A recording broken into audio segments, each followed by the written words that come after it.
بسم اللہ الرحمن الرحیم نحمدہ ونصلی ونسلم علی رسولہ الکریم۔ چوتھے سپارے کے شروع میں اللہ پاک نے یہ مضمون ذکر فرمایا کہ تم کامل نیکی اسی وقت پاؤ گے کہ جب تم اپنی پسندیدہ اور محبوب چیز کو اللہ کے راستے میں خرچ کرو، اور پھر یہ ذکر فرمایا یا ایھا الذین آمنوا ان تطیعوا فریقا من الذین اوتوا الکتاب یردوکم بعد ایمانکم کافرین، کہ اے مسلمانوں تم اپنے مذہب، اپنے دین، اپنے مسلک اور اپنے تمام نظریات اور تمام جذبات کی حفاظت کرنے کے لیے تمہارے لیے ضروری ہے کہ غیر مسلم قوموں سے اختلاط میں خیال کرو۔ غیر مسلم قوموں سے جب اختلاط ہو تو اس بات کا خیال رکھو کہ وہ تمہارے درمیان میں لازمی طور پر اختلاف پیدا کرنے کی کوشش کریں گے، اور ایسے وقت میں اگر غیر مسلم قومیں تمہارے درمیان میں پھوٹ ڈالنے کی کوشش کریں، اختلافات پیدا کرنے کی کوشش کریں، تو تمہیں اس موقع پر 3 باتوں کا اہتمام کرنا ہے۔ اگر تم 3 اصولوں کی پابندی کرو گے تو ان کی جتنی بھی چال بازیاں ہیں اور مکر و فریب تمہارے خلاف ہونے والے ہیں وہ کامیاب نہیں ہو پائیں گے۔ 3 اصولوں میں سے پہلا اصل اور ضابطہ تقوی ہے، اللہ کا ڈر اپنے اندر پیدا کرنا، جو تمام کی تمام چیزوں کی جڑ اور بنیاد ہے۔ تقوی کیا ہے؟ حضرت عبداللہ ابن مسعود رضی اللہ تعالیٰ عنہ ارشاد فرماتے ہیں، جو اللہ تبارک تعالیٰ کی اطاعت کرے اور گناہوں سے بچتا رہے اور اس کا شکر ادا کرتا رہے، اس شخص نے تقوی کا حق ادا کر دیا۔ جس طرح سے اللہ سے ڈرنا چاہیے ایسا ڈرنے کا اس نے حق ادا کیا، جس نے ان 3 باتوں کا اہتمام کیا۔ تو پہلا اصول بتایا تقوی، دوسرا اصول بتایا اعتصام بکتاب اللہ، کہ اللہ کی کتاب کو مضبوطی سے تھامے رکھنا، تو پھر غیر مسلم قوموں کی جو تمہارے خلاف سازشیں ہیں وہ کامیاب نہیں ہو پائیں گی۔ اور تیسری چیز ہے اصلاح بین الناس، کہ لوگوں کے درمیان میں اصلاح کی فکر کرتے رہنا۔ آپس میں اگر اختلافات پیدا ہوں تو ان اختلافات کو انتہائی خوش اسلوبی کے ساتھ دور کرنے کی کوشش کرتے رہنا۔ اگر یہ 3 اصول زندگی میں موجود رہے تو آپس میں محبتیں برقرار رہیں گی اور امت مسلمہ یکجا اور متحد رہے گی۔ پہلی صورت ہے تقوی، دوسرا اللہ کی کتاب کو مضبوطی سے تھامنا، اور تیسرا اصلاح بین الناس۔ تو اصلاح بین الناس میں یہ بھی مذکور ہے کہ اگر کہیں اختلاف ہے تو اس اختلاف کو رفع کرنے کی کوشش کی جائے، اور ساتھ ساتھ یہ بھی ہے کہ اگر کہیں کوئی گمراہی کی طرف جا رہا ہے تو اسے نیکی کی طرف لے کر آنا اور گناہ سے روکنا یہ بھی تمہاری ذمہ داری ہے۔ اور اسی پر اس امت کو سب سے بہترین امت قرار دیا گیا ہے، اس لیے کہ یہ دوسروں کو نیکی کا حکم کرتے ہیں اور گناہوں سے روکتے ہیں اور اللہ تبارک تعالیٰ پر ایمان رکھتے ہیں۔ پھر ارشاد فرمایا لن یضرکم الا اذی۔ اب یہ اگر اصول تم نے ضابطے اور اصول اگر تم نے اپنا لیے تو اب کافروں کی کوئی تدابیر تمہارے خلاف کامیاب نہیں ہو سکتی، سوائے بس اتنی سی بات ہے، ہاں زبان سے اگر انہوں نے برے جملے کہے تمہارے بارے میں یا تمہارے مذہب اور دین کے بارے میں تو اس سے تمہیں کچھ نہ کچھ اگر اذیت ہو جائے تو علیحدہ بات ہے، ورنہ وہ کسی بڑے ہدف میں کامیاب نہیں ہوں گے۔ پھر فرمایا لیسوا سواء، پہلے تو یہ بتایا کہ وہ اہل کتاب دنیا میں جب قرآن اور حدیث سے انہوں نے اعراض کیا تو اللہ تبارک تعالیٰ نے ان پر ذلت کو، رسوائی کو مسلط کیا، لیکن سارے کے سارے اہل کتاب یہود و نصارہ ایسے نہیں ہیں، بلکہ ان میں سے ایسے بھی ہیں جو قرآن مجید پر ایمان لائے ہیں اور راتوں کا قیام کرتے ہیں، اللہ پر ایمان رکھتے ہیں، آخرت پر ایمان رکھتے ہیں، نیکیوں کا حکم کرتے ہیں، گناہوں سے روکتے ہیں اور نیکیوں میں آگے بڑھتے ہیں۔ وَأُولَٰئِكَ مِنَ الصَّالِحِينَ، فرمایا یہ اہل کتاب نیکوکار ہیں۔ بہت سارے اہل کتاب صحابہ مسلمان ہوئے، ظاہر سی بات ہے کہ وہ پہلے یہود و نصارہ تھے اور گزشتہ کتابوں کو جاننے والے تھے، ان پر ایمان رکھنے والے تھے۔ رسول اکرم صلی اللہ علیہ وسلم کو جب نبوت ملی تو بہت سارے اہل کتاب ایمان لائے، جیسے حضرت عبداللہ بن سلام رضی اللہ تعالیٰ عنہ کے متعلق ہے، وہ یہود کے بڑے علماء میں ان کا شمار ہوتا ہے۔ اسی طرح سے نجاشی جو ہے شاہ حبشہ نجاشی، وہ بھی مسلمان ہوئے اور وہاں کے تقریباً 70 افراد رسول اکرم صلی اللہ علیہ وسلم کی خدمت میں حاضر ہوئے، نجران کے نصارہ جو تمام کے تمام اہل کتاب تھے، اور ان میں 6 کے لگ بھگ بڑے چوٹی کے علماء تھے، اور وہ رسول پاک صلی اللہ علیہ وسلم کے پاس آئے اور انہوں نے آ کے اسلام کو قبول کیا۔ تو فرمایا سب ایسے نہیں ہیں، ان میں بعض اچھے بھی ہیں جو اللہ اور آخرت پر ایمان رکھتے ہیں اور نبی علیہ الصلوۃ والسلام کے دین کو تسلیم کرتے ہیں، آپ علیہ السلام پر ایمان لائے۔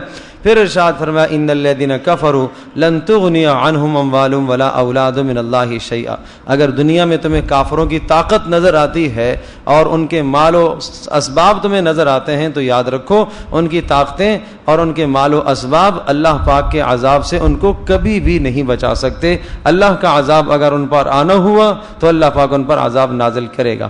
یا ایھا الذین آمنوا لا تتخذوا بطانۃ من دونکم لا یألونکم خبالا، اے ایمان والو تمہیں جو روکا گیا ہے کہ اہل کتاب سے یا یہود و نصارہ سے یا غیر مسلم اقوام سے دوستی اور تعلق بڑھانے میں اجتناب کرنا، احتیاط کرنا، اس کی وجہ کیا ہے؟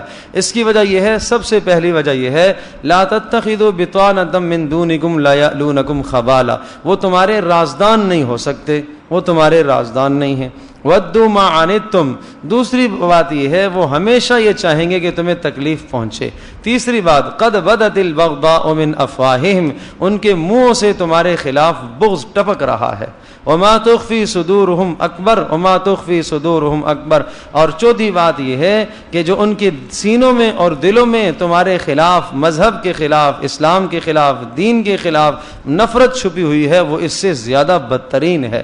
اور پانچویں بات یہ ہاں انتم اولائی تحبونہم ولا یحبونکم، ارے مسلمانوں تم تو ان سے محبت رکھتے ہو لیکن وہ تم سے محبت نہیں رکھتے، تم ان کی کتابوں کو مانتے ہو، وہ تمہاری کتابوں کو نہیں مانتے۔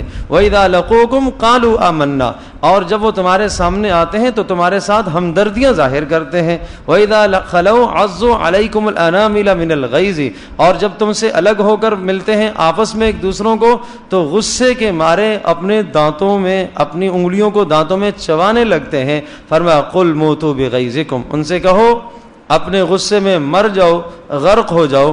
اللہ تبارک و تعالیٰ نے اگر ایمان والوں کو، اسلام والوں کو ترقی دینی ہے تو یہ یقیناً تمہیں بری لگے گی۔ پھر ان تمسسکم حسنۃ تسؤہم، فرمایا اگر تمہیں کوئی اچھائی پہنچتی ہے تو یہ انہیں ناگوار گزرتی ہے۔ وَإِن تُصِبْكُمْ سَيِّئَةٌ يَفْرَحُوا بِهَا، اور اگر تمہیں کوئی پریشانی آتی ہے تو اس پر وہ خوش ہوتے ہیں۔ آج اگر مسلمانوں میں یہ سوچ ہے کہ کسی مسلمان پر پریشانی آئے اور دوسرا مسلمان اس سے خوش ہو، اور کسی مسلمانوں کو اچھائی ملے اور خوشی کا موقع ہو اور دوسرا مسلمان پریشان ہو، تو اسے سمجھنا چاہیے کہ یہ یہود و نصارہ کا شیوا ہے۔ یہ مسلمان کا کام نہیں ہے کہ وہ مسلمان کی پریشانی کو دیکھ کر خوش ہو، یا مسلمان کی خوشی کو دیکھ کر اندر دل سے میلا ہو اور پریشان ہو کہ ایسی خوشی کیوں ہو رہی ہے۔ فرمایا وَإِن تَصْبِرُوا وَتَتَّقُوا لَا يَضُرُّكُمْ كَيْدُهُمْ شَيْئًا، اے ایمان والو تم دو کام کرتے رہنا، تم دین پر استقامت اختیار کرتے رہنا، صبر سے مراد دین پر استقامت، اور دوسرا گناہوں سے بچتے رہنا، تو لا يضركم كيدهم شيئا، ان کی تمام تدابیر تمہیں ذرہ برابر ضرر اور نقصان نہیں دیں گی، اس لیے کہ اللہ تبارک و تعالیٰ نے خود ہی ان کے تمام تدابیر کا احاطہ کیا ہوا ہے، اور اللہ پاک خود ان کی تدابیر کو ناکام بنائے گا۔ پھر اسی طرح سے یہ ارشاد فرمایا یا ایھا الذین آمنوا لا تأکلوا الربا اضعافا مضاعفا، ایمان والو سود سے اپنے آپ کو بچانا، اپنے مال کے اندر اضافہ پیدا کرنے کے لیے سود کو ہرگز قریب نہ آنے دینا۔ یہ معاشرے کی وہ بدترین برائی ہے کہ جس سے بہت بڑے فسادات پیدا ہوتے ہیں، اور سودی کا انجام بہت بدترین اور برا انجام ہے۔ اور پھر ارشاد فرمایا وَسَارِعُوا إِلَىٰ مَغْفِرَةٍ مِّن رَبِّكُمْ وَجَنَّةٍ عَرْضُهَا السَّمَاوَاتُ وَالْأَرْضُ، اس جنت کی طرف دوڑ لگاؤ، بھاگو، کوشش کرو جس کی چوڑان اللہ پاک نے زمینوں اور آسمانوں جتنی بنائی ہے۔ اتنی بڑی جنت ہر جنتی کو ملے گی۔ ساتوں آسمانوں کو پھیلا لو، ساتوں زمینوں کو پھیلا لو، جتنی ان کی لمبائی ہے اتنی چوڑان ہر جنتی کو جو الگ الگ جنت ملے گی۔ علامہ قرطبی رحمۃ اللہ علیہ نے اس آیت کی تفسیر میں یہی لکھا ہے کہ ہر جنتی کو الگ الگ اتنی جنت اللہ پاک عطا فرمائے گی۔ فرمایا اعدت للمتقین، یہ جنت اللہ نے تیار رکھی ہے متقیوں کے لیے۔ اب متقیوں کی خوبیاں کیا ہیں اللہ نے خود بتائی ہیں. اللہ پاک سے دعا کریں کہ اللہ پاک ہمیں بھی متقی بنا دے. بھائی پہلی خوبی الذین ينفقون فی السراء والضراء، پہلی خوبی ہر حال میں، خوشی میں بھی غمی میں بھی اللہ کے راستے میں مال خرچ کرتے ہیں. خرچ کی بات ہے، خرچ کرتے ہیں. دوسری خوبی والکاظمین الغیظ، غصے کو پی جانے والے. یہ نہیں کہا کہ غصہ نہیں آتا ہے، غصہ نہ آنا یہ انسان کی فطرت کے خلاف ہے. آدمی کو غصہ آتا ہے، لیکن والکاظمین الغیظ فرمایا غصے کو پی جاتے ہیں. اور تیسری خوبی والعافین عن الناس، لوگوں کو معاف کرتے ہیں، درگزر کرتے ہیں. اور چوتھی خوبی واللہ یحب المحسنین، معاف بھی کرتے ہیں اور اس کے بعد احسان بھی کرتے ہیں. اور پانچویں خوبی اذا فعلوا فاحشة او ظلموا انفسهم ذکروا اللہ فاستغفروا لذنوبهم، اگر ان سے کوئی گناہ ہو جاتا ہے تو فوراً اللہ کی طرف رجوع کرتے ہیں اور اپنے گناہوں کی بخشش اور معافی مانگتے ہیں. اور وہ عقیدہ رکھتے ہیں کہ اللہ کے سوا کوئی گناہ بخشنے والا نہیں ہے اور وہ گناہوں پر اصرار نہیں کرتے. فرمایا ایسے لوگوں کے لیے اللہ نے کیا تیار کر کے رکھا ہے؟ دوبارہ پھر ذکر فرمایا اولئک جزاؤہم مغفرۃ، ان کا بدلہ سوائے جنت کے اور اللہ کی رضا کے اور کیا ہو سکتا ہے. اور فرمایا وَنِعْمَ أَجْرُ الْعَامِلِينَ، بہترین مزدوروں کو، بہترین کام کرنے والوں کو ایسا ہی اجر دیا جاتا ہے. پھر اسی طرح سے جنگ بدر اور جنگ احد کے کچھ احوال ذکر فرمائے. جنگ بدر میں اللہ پاک نے مسلمانوں کو انتہائی قلیل تعداد کے ہوتے ہوئے بھی اللہ پاک نے مسلمانوں کو غالب رکھا. تو فرمایا تم کافروں کے ساتھ، یہود و نصارہ کے ساتھ اس وجہ سے اگر تعلق قائم کرتے ہو کہ جس سے تمہاری قوت بڑھے گی، طاقت بڑھے گی، تو کہا دیکھو اللہ پاک نے مسلمان نہتے تھے بدر کے موقع پر 313 اور سامنے 1000 کا لشکر تھا. اللہ پاک نے ان کی کیسی مدد فرمائی. اور اسی طرح سے احد میں اللہ پاک نے اپنی مدد کا ہاتھ کھینچ لیا. کس وجہ سے کھینچا؟ اس لیے کہ رسول پاک صلی اللہ علیہ وسلم کے حکم کی خلاف ورزی ہو گئی تھی. تو پتہ چلا کہ اللہ کی مدد آتی ہے اللہ اور اس کے رسول صلی اللہ علیہ وسلم کے احکام کو ماننے پر اللہ کی مدد آتی ہے. اور مفسرین نے لکھا ہے کہ جنگ بدر اللہ تبارک و تعالیٰ کی قدرت لا الہ الا اللہ جو کلمے کا پہلا حصہ ہے اس کا شاہکار اور مظہر ہے. اور جو دوسرا جنگ احد ہے، اور جنگ احد وہ محمد الرسول اللہ کا مظہر ہے. کیا معنی؟ کہ وہاں لا الہ الا اللہ جو کلمے کا پہلا جز ہے اس کا تأثر ظاہر ہوا کہ اللہ پاک نے نہتوں کی مدد کیسے فرمائی. اور جنگ احد میں یہ سمجھایا جا رہا ہے کہ یہ عظیم الشان رسول ہے، اگر اس کی ایک سنت کو بھی چھوڑ دو گے تو یاد رکھنا پھر ناکامی ہی ناکامی ہے.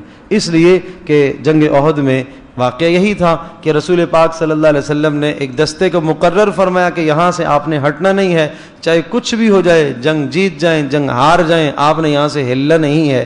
آپ رسول پاک صلی اللہ علیہ وسلم نے کچھ 50 افراد کو وہاں مقرر فرمایا.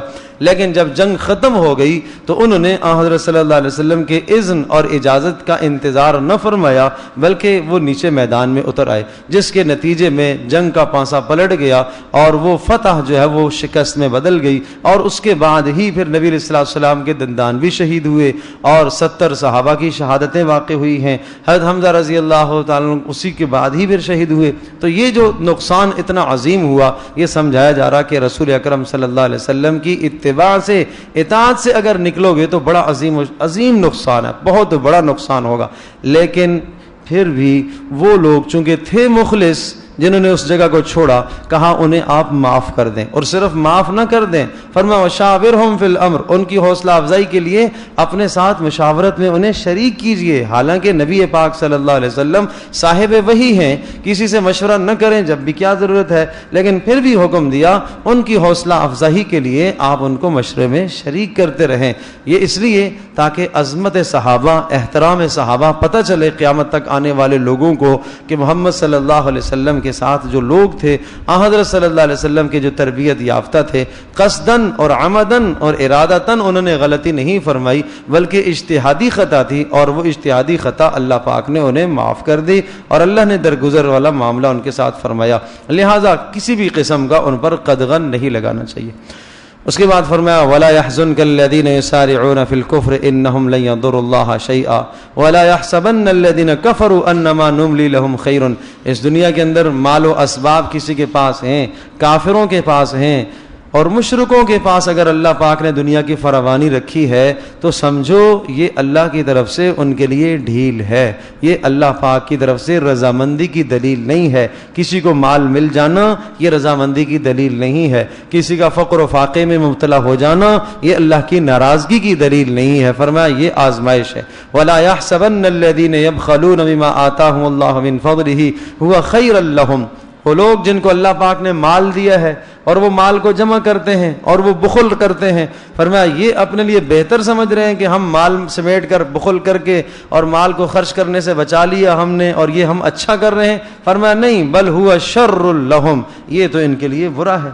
سیطوقون ما بخلوا به یوم القیامہ، اگر مال کے حقوق واجبہ نہیں ادا کریں گے، زکوٰۃ فرض نہیں ادا کریں گے، جہاں خرچ کرنا ضروری ہے فرض ہے وہاں نہیں خرچ کریں گے، تو فرمایا یہی مال قیامت کے دن ان کے گلے میں توق بنا کر ڈال دیا جائے گا. اس کے بعد اللہ پاک نے عقل مندوں کی نشانیاں ذکر فرمائی. ان فی خلق السماوات والارض واختلاف اللیل والنہار لآیات لأولی الالباب. زمین آسمان کی پیدا کرنے میں، دن رات کے اختلاف میں اللہ پاک کی قدرت کی بڑی نشانیاں ہیں. اور عقل مند لوگ کون ہیں؟ عقل مندوں کے لیے نشانیاں ہیں. پہلی خوبی الذین یذکرون اللہ قیاما، جو اللہ کو یاد کرتے ہیں کھڑے ہونے کی حالت میں. دوسری خوبی وقعودا، اور اللہ کو یاد کرتے ہیں بیٹھنے کی حالت میں، جیسے نماز میں ہم بیٹھتے ہیں، بیٹھ کے کوئی تلاوت کر رہا. تیسری خوبی وعلی جنوبہم، لیٹے لیٹے بھی اللہ کو یاد کرتے ہیں. بستر پر لیٹا ہے، جب تک نیند آ رہی ہے دعائیں پڑھتا رہے، قرآن کی آیتیں پڑھتا رہے، جو آیتیں یاد ہیں، آیت الکرسی، سورہ فلق، سورہ ناس، اور جو بھی آیتیں یاد ہیں. حدیث پاک میں آتا ہے جو آدمی رات کو سوتے وقت 10 آیات قرآن مجید کی پڑھ کے سو جاتا ہے وہ رات غافلوں میں شمار نہیں کیا جاتا.